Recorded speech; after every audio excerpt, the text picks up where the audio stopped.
Hi everyone, welcome back to my channel UPSC is Easy. My name is Shreya Rajan. We are going to start with chapter Panchayati Raj, which is 39th chapter of 7th edition of Lakshmikant. Panchayati Raj word सुनते ही आपके दिमाग में क्या keywords आते हैं? सबसे पहला keyword जो आपको आना चाहिए वो है local self government, rural local self government, right? Democratic decentralisation, मतलब ग्रास रूट लेवल पे डेमोक्रेसी पहुंचाने तक का काम।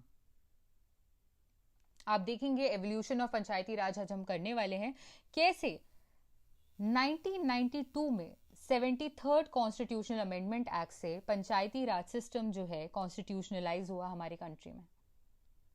जब scheme of division of power पढ़ते हैं हम बिटवीन सेंटर एंड स्टेट, जो कि हम ऑलरेडी पढ़ चुके हैं, आप प्लीज वो वीडियोस को देख लीजिए, तो हमें पता चलता है कि जो लोकल गवर्नमेंट है ये स्टेट लिस्ट का पार्ट है। स्टेट लिस्ट कहाँ पे? 7th शेड्यूल में आपको पता है 3 लिस्ट है, union list, state list and concurrent list. तो लोकल गवर्नमेंट सब्जेक्ट जो है वो स्टेट लिस्ट का पार्ट है। जब हम evolution of Panchayati Raj system पढ़ते हैं तो हम देखते हैं कि 1957 में गवर्नमेंट ऑफ इंडिया ने एक्चुअली क्या किया, उन्हें एग्जामिन करना था the working of national extension services and community development programme. इन दोनों की वर्किंग को एग्जामिन करना था जीओआई को इन 1957। तो उन्होंने सेटअप की एक committee under the chairmanship of Balwant Rai Mehta.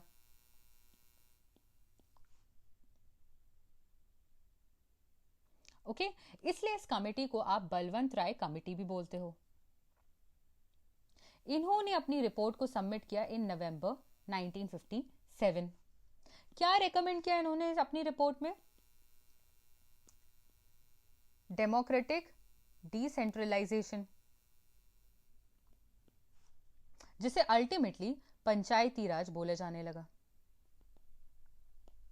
अगर आप बलवंत राय कमेटी की रेकमेंडेशंस देखें तो कुछ रेकमेंडेशंस में आपको पता चलेगा कि उन्होंने सजेस्ट किया एक 3 टियर पंचायती राज सिस्टम, जहां पे ग्राम पंचायत होती विलेज लेवल पे, पंचायत समिति होती ब्लॉक लेवल पे, और जिला परिषद होता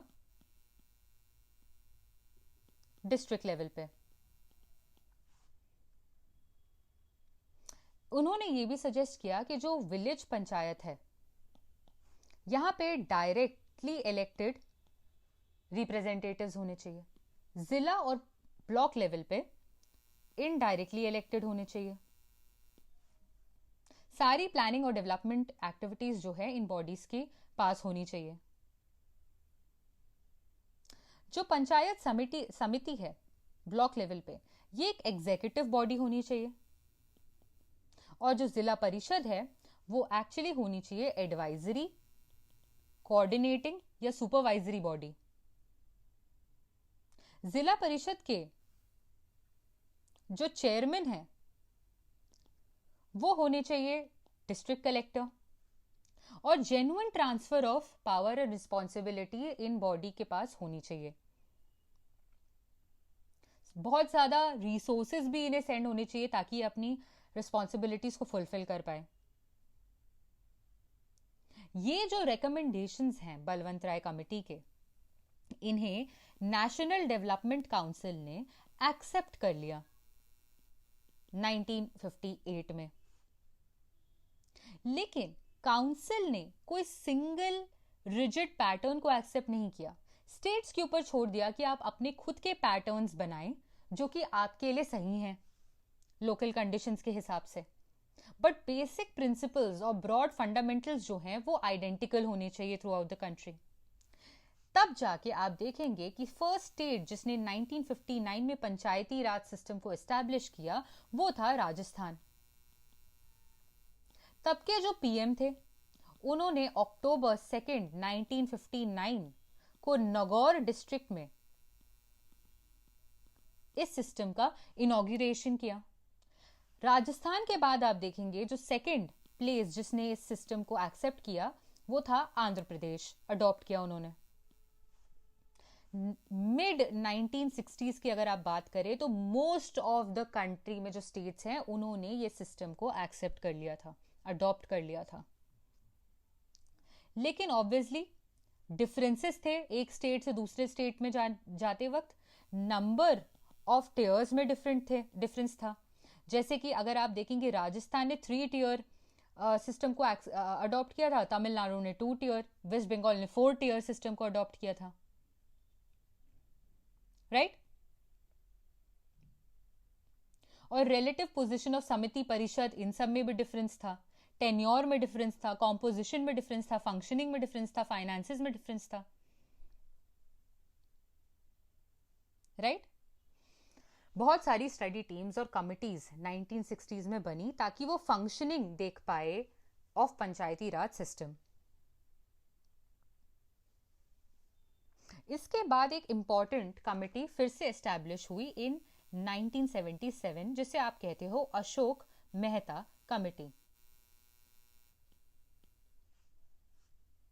जनता गवर्नमेंट जो है उन्होंने अपॉइंट किया था इस कमिटी को under the chairmanship of course Ashok Mehta.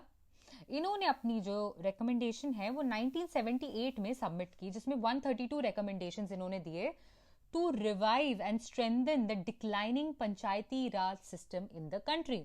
तो जो डिक्लाइनिंग पंचायती राज सिस्टम थी उसको रिवाइव करने के लिए इन्होंने रिकमेंडेशंस दिए। इन्होंने 3 टियर पंचायती राज की जगह 2 टियर पंचायती राज सजेस्ट किया, जहां उन्होंने बोला एक जिला परिषद होना चाहिए डिस्ट्रिक्ट लेवल पे और एक मंडल पंचायत होना चाहिए जो ग्रुप ऑफ विलेजेस हो।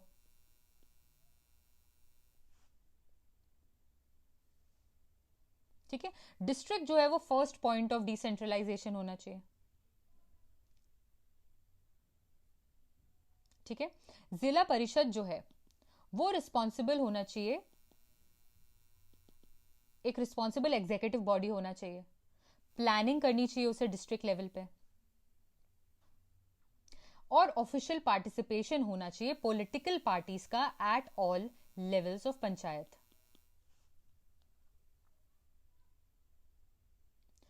इसके बाद ऑफ कोर्स रिवाइव करने के लिए पंचायती राज सिस्टम को अशोक मेहता कमिटी ने सजेस्ट किया कि टैक्सेशन पावर्स होनी चाहिए पंचायती राज सिस्टम के पास ताकि ये खुद के रिसोर्सेस को मोबिलाइज कर पाए। इसके अलावा सोशल ऑडिट होना चाहिए। किस लिए होना चाहिए सोशल ऑडिट डिस्ट्रिक्ट लेवल पे? ये देखे जाने के लिए कि जो वल्नरेबल सेक्शंस के लिए फंड्स निकाल के रखे हैं क्या एक्चुअली वो उन पे स्पेंड भी हो रहे हैं।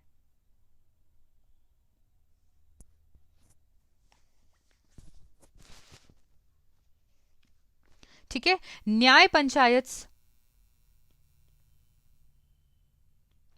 ऑफ कोर्स न्याय पंचायत होने चाहिए लेकिन ये सेपरेट होनी चाहिए फ्रॉम डेवलपमेंटल पंचायत, और इनको ऑफ कोर्स प्रिसाइड कर रहे होने चाहिए एक क्वालिफाइड जज, एक चीफ इलेक्टोरल ऑफिसर होना चाहिए of the state of a state in consultation with chief election commissioner।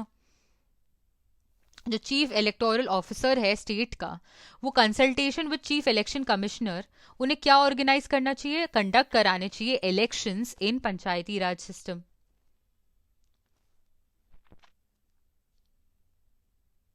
ठीक है, SC ST के लिए सीट्स रिजर्व होनी चाहिए according to their population. Voluntary agencies should play an important role in mobilizing funds.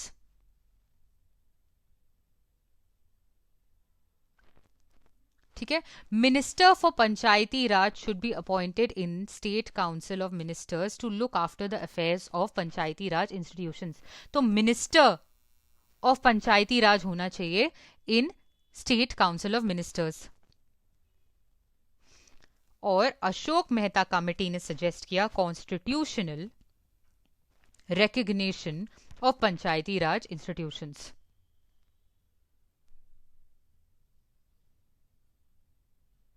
ठीक है, इतना क्लियर है।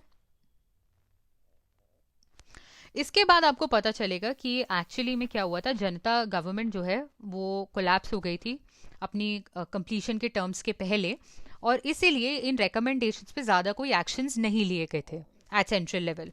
हाउएवर आप देखेंगे कर्नाटका, वेस्ट बंगाल और आंध्र प्रदेश जैसे कुछ स्टेट्स ने अपनी पंचायती राज सिस्टम को रिवाइटलाइज करने के लिए इनमें से कुछ रिकमेंडेशंस को अडॉप्ट किया था।